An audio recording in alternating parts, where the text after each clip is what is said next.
Breaking. The safest house on the richest street just turned into a crime scene. No forced entry. No witnesses. No alarms. 2 bodies. 1 son. And a silence so clean, it terrified detectives.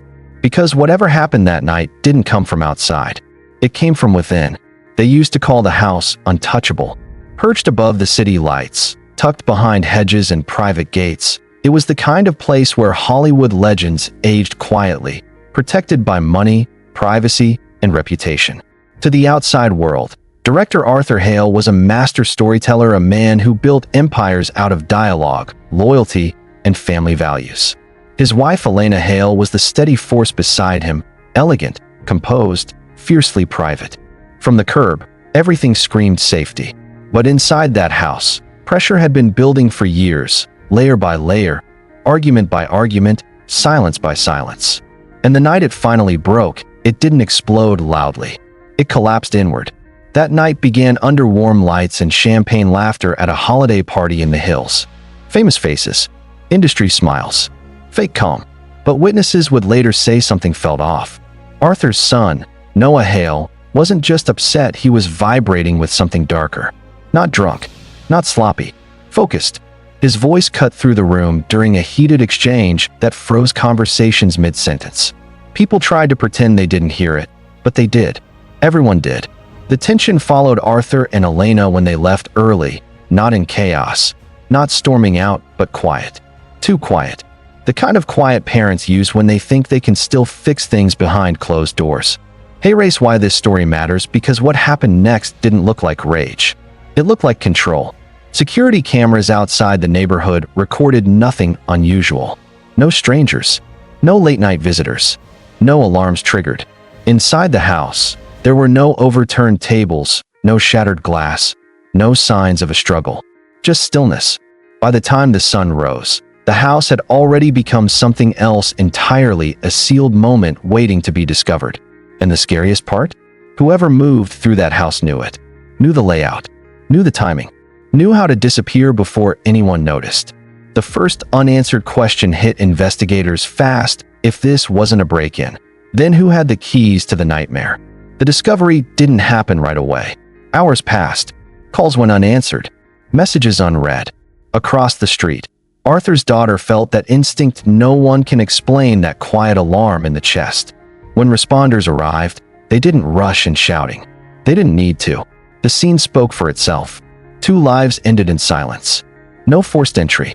No robbery. No chaos. Just precision. Detectives locked the house down and began reconstructing time itself. No interior cameras. No witnesses.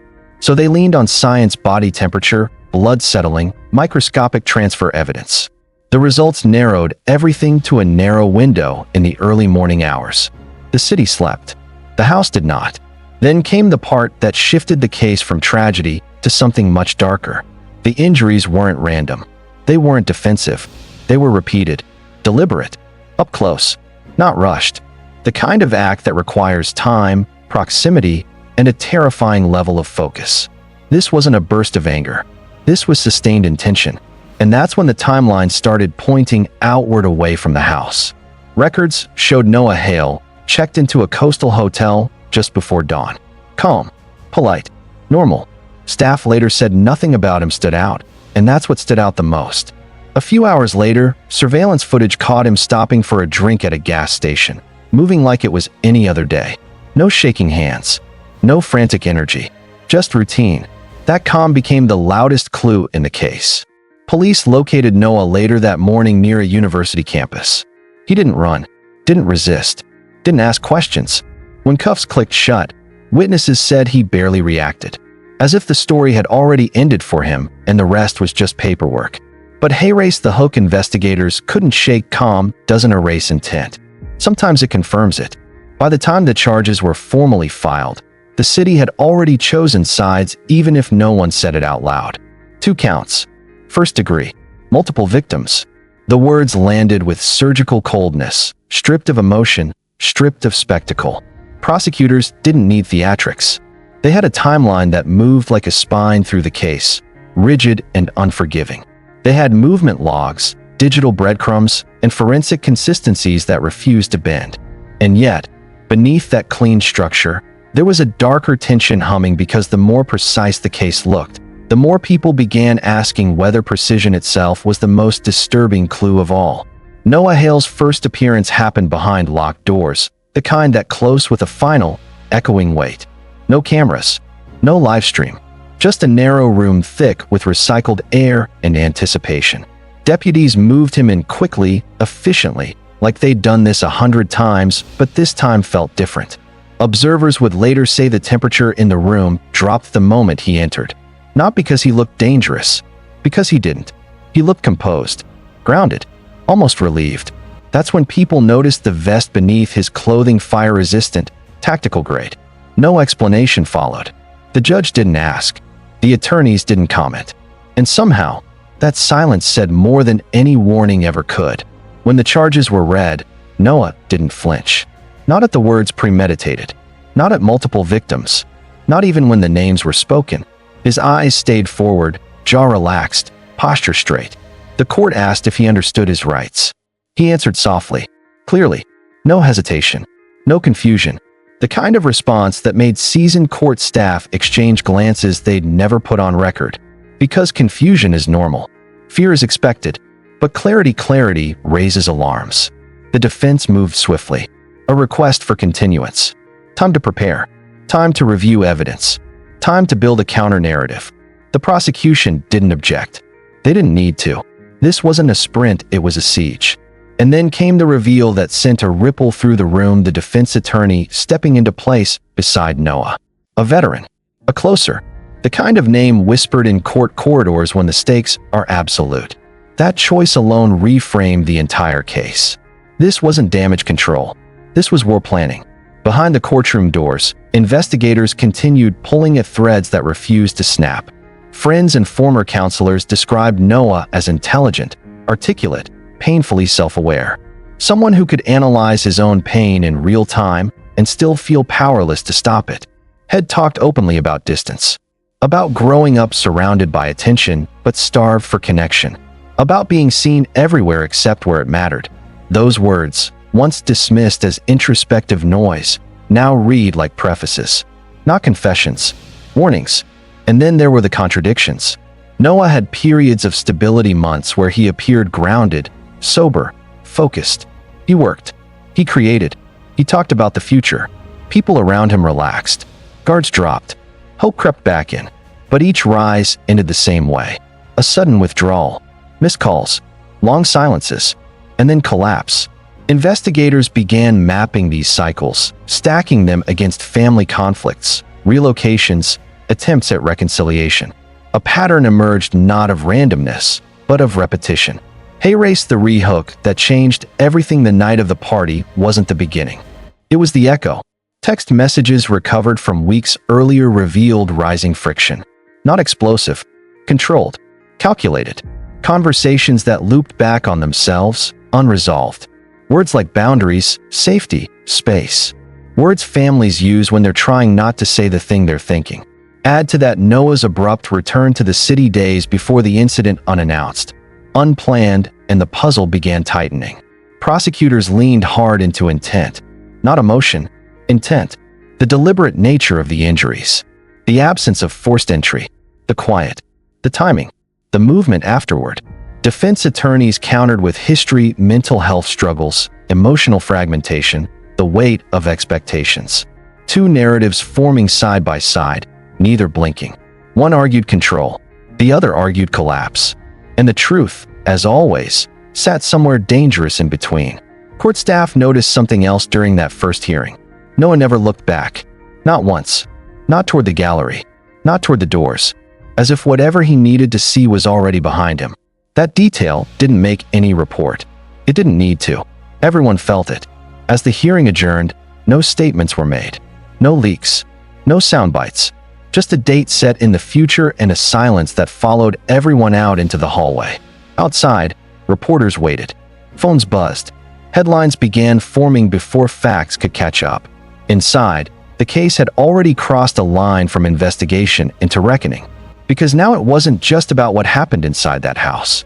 It was about whether a lifetime of fractures can ever explain a single, irreversible act, and whether the law cares about explanation at all. As the case pressed forward, the silence surrounding the Hale family became almost as loud as the charges themselves. No press conferences, no carefully worded statements, no controlled leaks meant to sway public opinion. Just absence. And in Hollywood, absence is never accidental. It's a strategy, a shield, and sometimes a confession of how deep the damage really runs.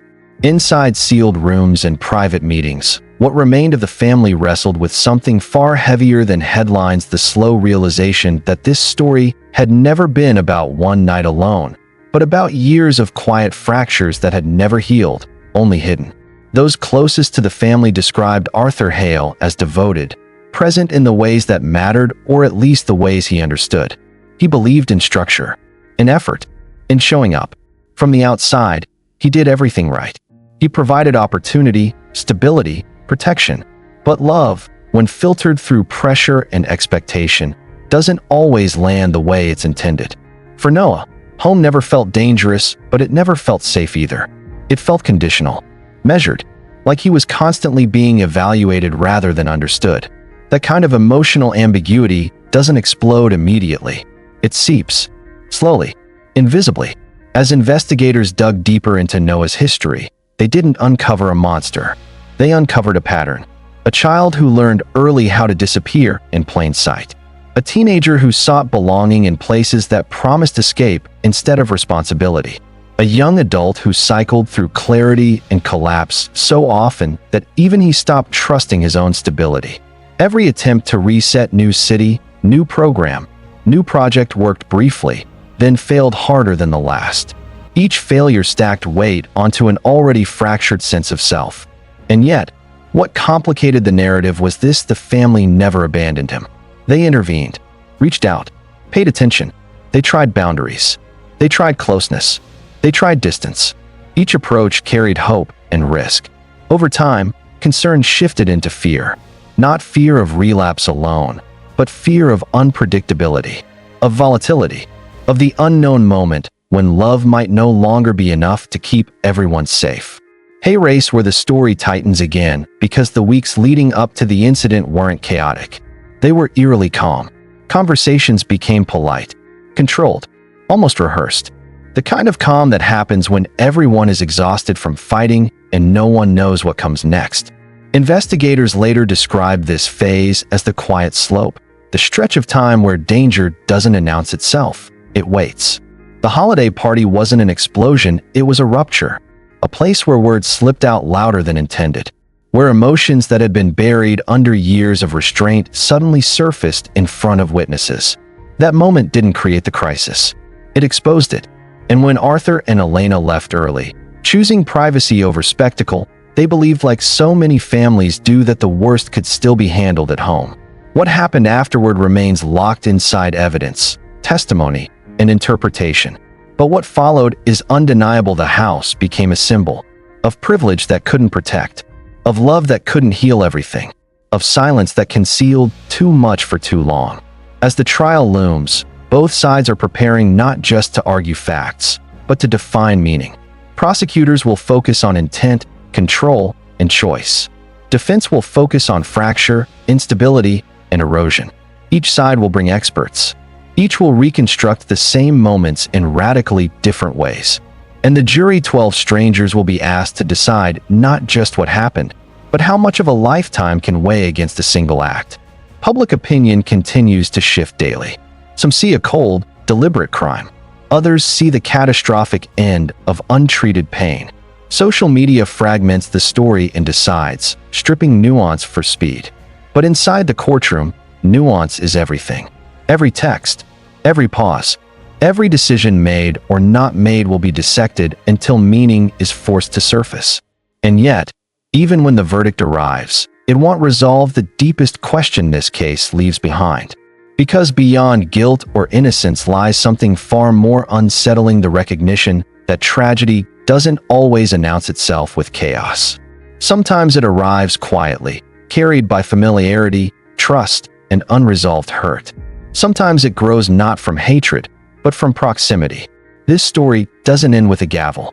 It lingers in how families talk about warning signs they once ignored, in how success can mask suffering, in how love without understanding can still fail. The Hale house may never open again, but its shadow stretches far beyond its walls.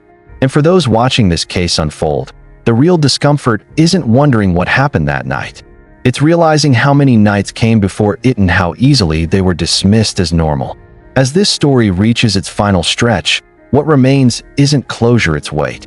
Heavy, unresolved, and impossible to neatly package into a verdict or a headline.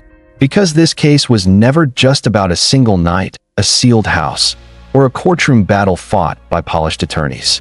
It became a mirror, reflecting the uncomfortable reality that tragedy often grows quietly, nurtured by silence, familiarity, and the belief that tomorrow will offer another chance to fix what today could not. In the Hale family story, tomorrow never came. The investigation will continue to dissect timelines, intent, and motive. Lawyers will argue over definitions: what constitutes control, what defines collapse, how responsibility should be measured when mental fracture meets irreversible action. A jury will one day be asked to reduce an entire life, an entire family, into a sequence of yes or no answers. But outside the courtroom, the questions feel far more unsettling and far less legal. How many warning signs are too subtle to take seriously? How many times can love intervene before it becomes powerless? And how often do we confuse calm with safety simply because chaos hasn't arrived yet? What makes this case so haunting is not its violence, but its familiarity. There were no masked intruders, no dramatic chase, no cinematic chaos. Everything unfolded within trust, routine, and emotional proximity. The very things meant to protect became the conditions that allowed the damage to deepen unnoticed. That realization lingers longer than any piece of evidence ever could. As public attention drifts and new stories rise, this one resists fading. It forces us to sit with discomfort, to acknowledge that success, wealth, and reputation don't inoculate families against fracture. That emotional distance can exist even in loving homes. That silence, when left unchecked, doesn't heal wounds. It preserves them. So now the story turns to you, not to judge, but to reflect. If you were standing inside that house years earlier, would you have recognized the danger? Would you have heard the warning signs beneath the ordinary noise of life? Or would you, like so many others, have assumed that things would eventually work themselves out? Because that assumption is where this story truly lives. And as the legal process moves forward, one truth remains unshaken: some tragedies don't begin with hatred or malice, they begin with misunderstanding, unspoken pain, and time. Time that keeps moving forward, even when the people inside it are slowly falling apart. That's why this case matters. Not because it shocks, but because it warns.